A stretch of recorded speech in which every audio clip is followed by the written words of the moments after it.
What would happen if I told you that Ferrari arrives at the Belgian GP with a modification that could completely change its destination in 2025?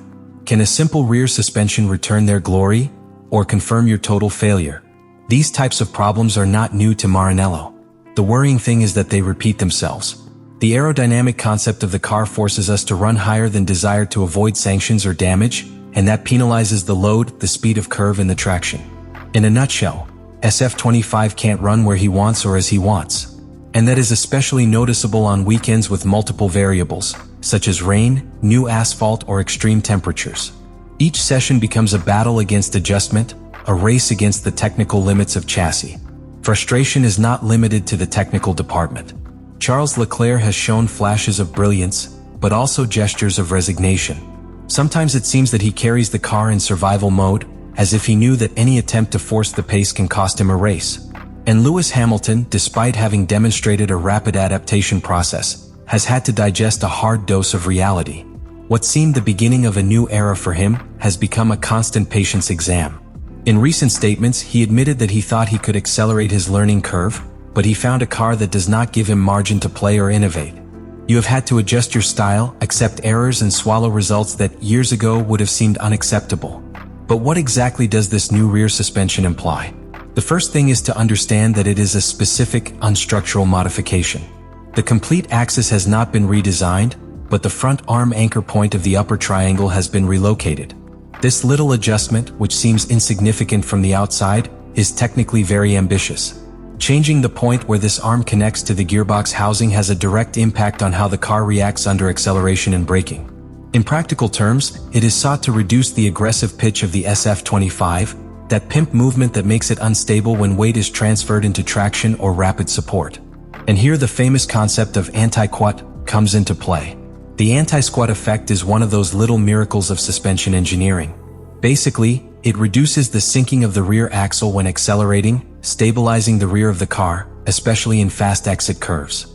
In theory, this will allow pilots to apply gas before, without the car disarming or losing traction. But it also helps to conserve the rear tires better, something that Ferrari has been paying more than the first race of the year. What until now was a systematic weakness in stint largos could become, if the suspension works as expected, an unexpected point of strength. To this is added a collateral but critical benefit. The new suspension geometry should also improve the transition between aerodynamic load and mechanical support. The SF25 especially suffers when it runs out of a blow, which happens in areas such as flush changes, fast curves with side wind, or when pilots step on the curbs. With this new configuration, it is sought that the car response is more progressive, more predictable. And that not only gives the pilot time to correct, but also increases the general trust when pushing the limit.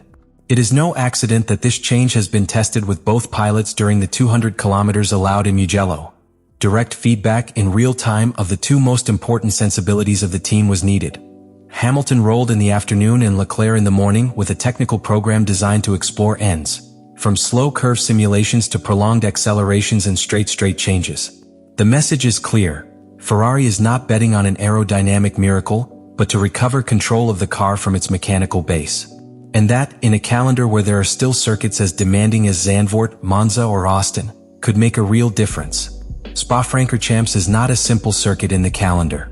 It is, perhaps, the largest natural laboratory that has Formula One to test the real consistency of a car. There is no simulator, wind tunnel, or filming day that can replicate what happens when a car is thrown from the top of Eau Rouge to the bottom of the Rydillen with full aerodynamic load, tires in its optimal window, and 50 kilograms of fuel in the tank. It is in that scenario where Ferrari has decided to check if his new rear suspension can save a season that already borders the collapse. Spa is brutal because it demands the best in each technical parameter. Its route of more than 7 kilometers alternates high-speed curves, critical traction areas, braking and decrease in sectors in which aerodynamic efficiency becomes a matter of survival. It is a track where you can't hide a bad car. There is no room to balance deficiencies with strategy or hide failures behind the tire management. Here, if the car has no charge, stability, and energy efficiency, it simply sinks. Therefore, SPA is ideal for measuring the success or failure of a technical innovation such as the new SF25 suspension. But the complexity of Spa does not remain alone in the technical part. The margin of error is non-existent. Charles Leclerc and Lewis Hamilton will have to deposit their faith in a system that has barely tested for a few hours in Mugello. That is a huge jump of faith, especially on a track where an error costs not only time but the complete race. It is the type of route that makes engineers invisible to engineers. If the suspension does their job well, the pilots will not talk about it. But if it fails, it will be the only thing to talk about. In addition, SPA is usually unpredictable in climatic terms. Temperatures can vary more than 10 degrees between sessions, and rain can appear in a single sector, forcing cars to deal with asymmetric adhesion. This variability not only affects the choice of tires, but it is also a very hard test for chassis adaptability. If the SF25 with its new suspension manages to maintain a consistent behavior in these changing conditions, it will be a sign that the team has given in the nail. Otherwise, the result will be painfully obvious. Return after degradation, loss of stability, and frustration on the radio. For all these reasons, SPA is much more than a fast track or one more stage of the calendar. It is a complete evaluation, a technical and emotional audit in real time. Ferrari has decided to bet on a single letter, and he has done it on the most ruthless stage. If the bet works, Maranello's engineers can celebrate for having rescued a season that seemed lost. But if it does not, it will be clear that not even a well-executed change can rescue a limited car concept. And in the midst of all this, there is the coaching staff. Frédéric Vasseur, Loic Serra, and the rest of Ferrari's technical leadership have opted strong for an evolution that was not part of the original plan.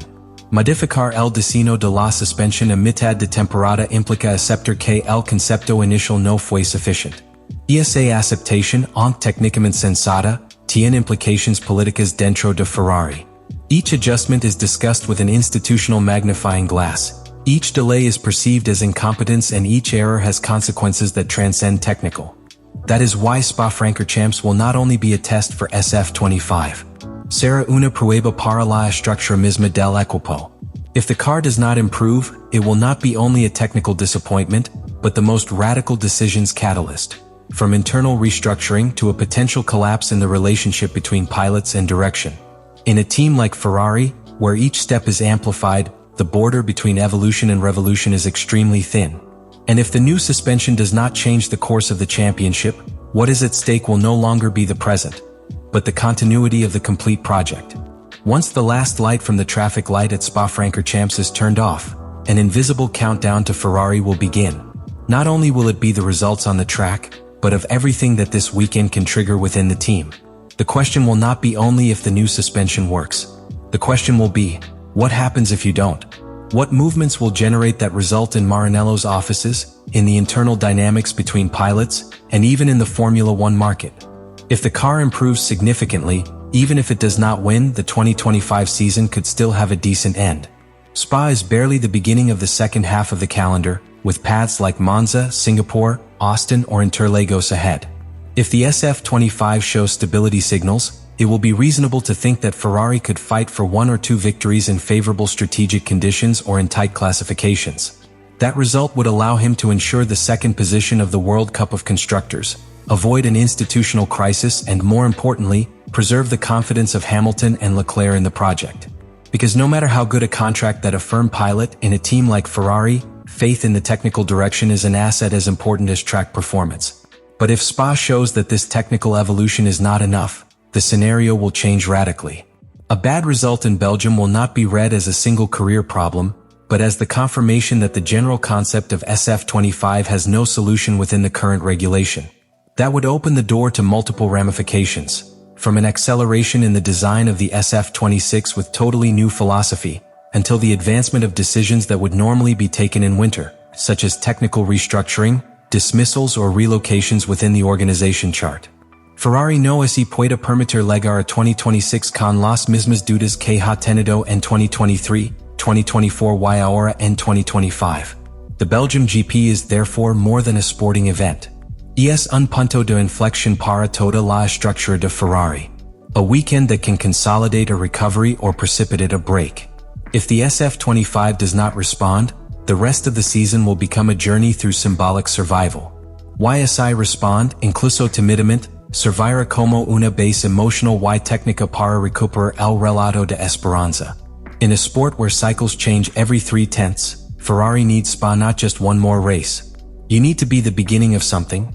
And now that we have reached the end of this analysis, the question is no longer whether Ferrari can win an SPA, but if he can rewrite his story from this point onwards. Because what is at stake this weekend are not just points, not even a podium. What is disputed is the credibility of a project, the confidence of two extraordinary pilots, and the possibility of demonstrating that there is still room for the renaissance. You who have followed every detail, do you think this is the turning point that Ferrari needs? Or are we simply before the last desperate attempt of a team that still does not understand its own car? Leave me your vision in the comments.